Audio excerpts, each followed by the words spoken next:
Hello and welcome back to my blog. I read this same thing last year. Of course, I could have just, you know, found last year's and linked that, but I thought I'd read it again. It is, today's my 60th birthday. And 60 years ago, a little bit after, this was from November 7th, 1953. And it's a little column that my grandfather wrote for the local paper in Piqua. The old schoolmaster, here's royal welcome for young Matt. Thoughts on my on the occasion of my birth from my grandfather. I pressed close to the plate glass window and said, "Hi there, Matt." He wrinkled his cute little pug nose and moved his tiny fist as much to say, "Ah, go away and let me sleep." He had just come to us the day before. Yes, he was only a day old as we figure time, and he wasn't just sure he liked this fantastic way we do things. Here he was in a big room full of tiny angels, all from the kingdom of Never Never Land, and only a couple times a day would they let him cuddle close to his mommy, who loved him so much. Then they wrapped him in a brown paper bag with only his face sticking out, and when they took him back to the big room, they left the paper bag with Mommy. Such a business. Just wait. One of these days, his mommy would pack him up and take him home. Then, when he wanted to be loved, she'd be right there to hold him tight and whisper sweet music in his ear. He'd even cry a little once in a while just to see if she was still close to him. I didn't have much time to talk with him that day through the plate glass window. There were nurses all around who made me feel a little uncomfortable and unwelcome. They didn't tell me to leave, but I could just imagine they were making some kind of a germ count on me while my back was turned. But that's all right. I want them to be very careful of our little Matthew. He's a precious little bundle of joy with a great and glorious future ahead of him. He might even be president. I told him he was a lucky little fellow to have two such wonderful people for his parents. They wanted a little boy just like him. Oh, so much. I know they will love him and cherish him every day of their lives, and I know he'll make them proud and happy.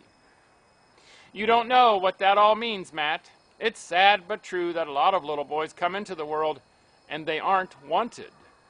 Their mothers don't love them, and their daddies are too busy to pay any attention to them. With you, it's different. When Mommy picks you up and your little heart goes pit-a-pat and you feel good all over and your cute little smile makes the whole world sing, that's mother love. And when Daddy comes home and takes you in his strong arms and swings you up on his shoulder and you can put your little arms around his neck and hug him tight, oh boy, you'll just about bust for joy. The days will be long and full of fun and a tear once in a while. Then one day, you'll start to school. All of your little friends will go, too. If Mother and Daddy have read lots of stories to you, almost every evening, you will get along just fine. School will be mostly reading anyway, for a long time. I hope you have good teachers who understand little boys and their problems. And you'll have problems. You'll get in some fights. The rest of the kids will want to find out what kind of a feller you are. They'll try you out. Some of them will be little toughies, and you'll have to learn to handle them. You'll wish you could have run to Mommy and have her hold you tight, but you can't. You'll wonder what kind of a place this old world is anyway when you leave your mom for that first day of school. Honestly, we're not very proud of it. When your grandpa was a little baby like you and everything was calm and peaceful, there was no war. People were helping each other instead of shooting at each other. And shooting is mild.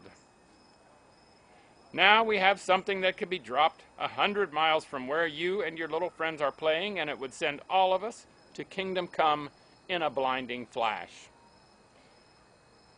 Greed and selfishness are trying to crowd out love and kindness. They don't care how many precious little angels like you are lost in the struggle. But I don't want to scare you. I want you to be happy. I want you to see the beautiful things in life. There are lots of wonderful people I want you to meet. They still believe in the fatherhood of God and the brotherhood of man. They'll be kind to you and open your eyes to all the beauty of this great, big, wonderful world. I want you to be kind to them. I want you to be friendly, and then I know you will have lots of friends. I want you to like people, and then they will like you.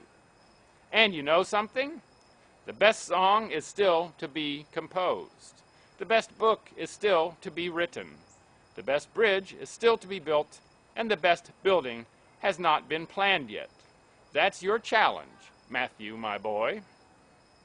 I want you to go to Sunday school and church. You'll meet a lot of wonderful people there. You'll also learn about the kingdom of heaven. That's where you just came from, Matt. Stay close to it all your life. God bless you, little man. Thank you, Grandpa, wherever you may be, if you are.